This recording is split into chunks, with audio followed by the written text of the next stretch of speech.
Ya, saya kira saya sejak kecil memang sudah menyenangi untuk membangun ya, dari dulu. Kemudian saya masuk di kuliah di FTUI dan saya lulus di tahun 79. Kemudian saya bekerja 1 tahun di kontraktor sebelum saya join di Metropolitan Land dan Metropolitan Group. Tahun 81, 1 April tepatnya, saya bergabung dengan grup Metropolitan, di mana waktu itu banyak menangani proyek-proyek kecil maupun besar. Salah satu proyek yang monumental mungkin gedung BRI dan gedung BNI sekarang, karena waktu gedung BNI itu adalah gedung tertinggi di Indonesia pada saat itu, tahun 80 sekian lah. Dan ini tentu satu kebanggaan buat saya bisa ikut membangun gedung-gedung tersebut. Nah, setelah itu dalam perjalanannya banyak yang ini, saya kira banyak kita buat hotel, banyak kita buat mall, kita banyak juga perumahan-perumahan.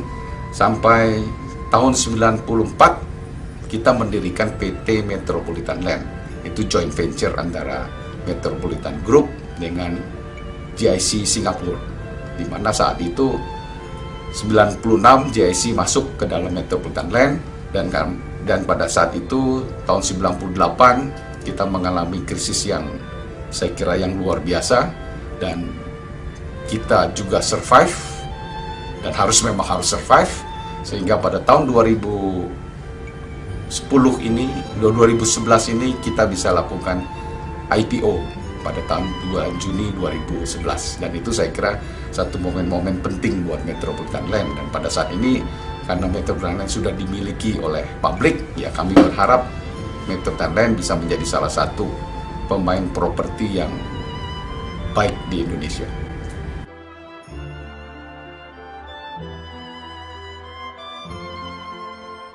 Ya, kalau suka saya kira banyak lah ya, jadi saya nggak sebutkan lagi suka-sukanya. Tetapi kalau duka, tugas menjadi suka juga ya, yaitu tahun 98.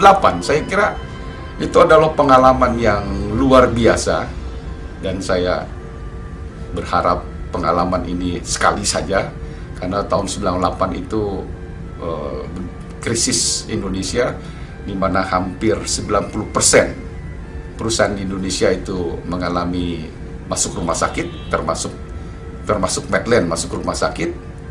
Dan ini adalah pengalaman yang luar biasa, dan saya pikir ini adalah pengalaman yang sangat berharga buat kita semua, di mana dengan pengalaman itu kita menjadi lebih kuat, dan mudah-mudahan kita bisa lebih tangguh, dan kita lebih survive, dan kita bisa melakukan hal yang lebih baik di masa yang akan datang.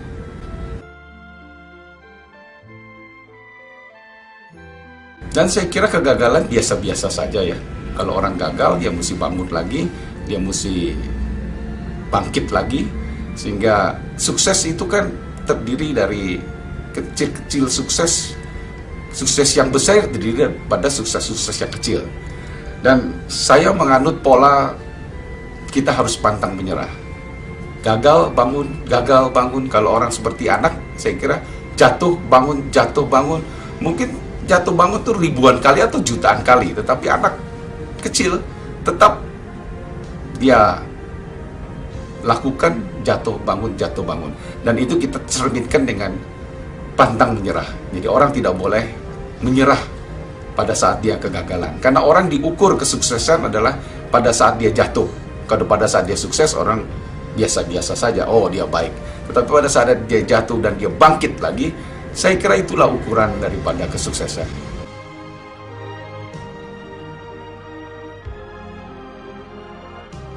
Ya, saya kira kalau disebut ini, ya mungkin ada 2 orang. Satu, tentu ayah saya sendiri, di mana dia sangat kerja keras dan loyal kepada pekerjaannya. Dan yang kedua, saya kira yang memberikan inspirasi tentu Pak Ciputra. Karena Pak Ciputra, saya kira di Indonesia tidak banyak orang-orang seperti Pak Ci, di mana motivasinya, inspirasinya itu tinggi sekali.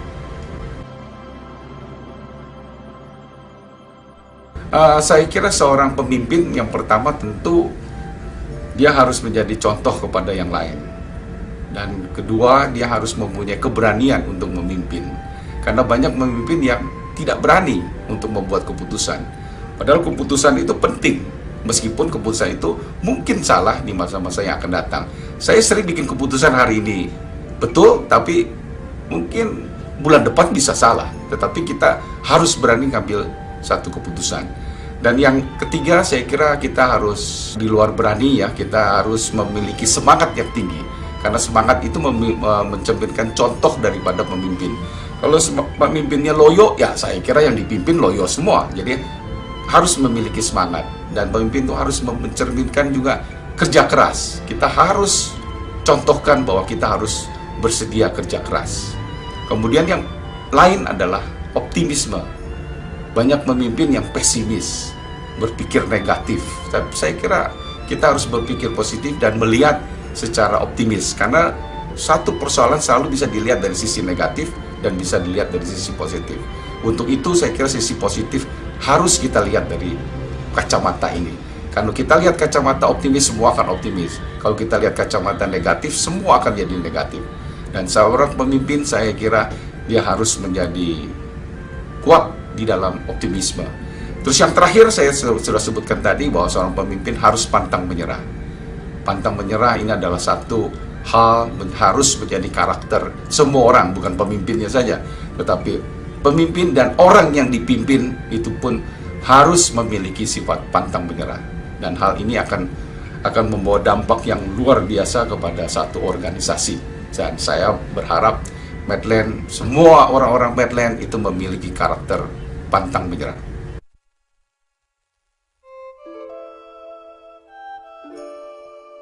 Ya, saya kira kalau untuk para pelaku bisnis Indonesia, manfaatkanlah momen saat ini, karena momen saat ini adalah sangat baik buat properti.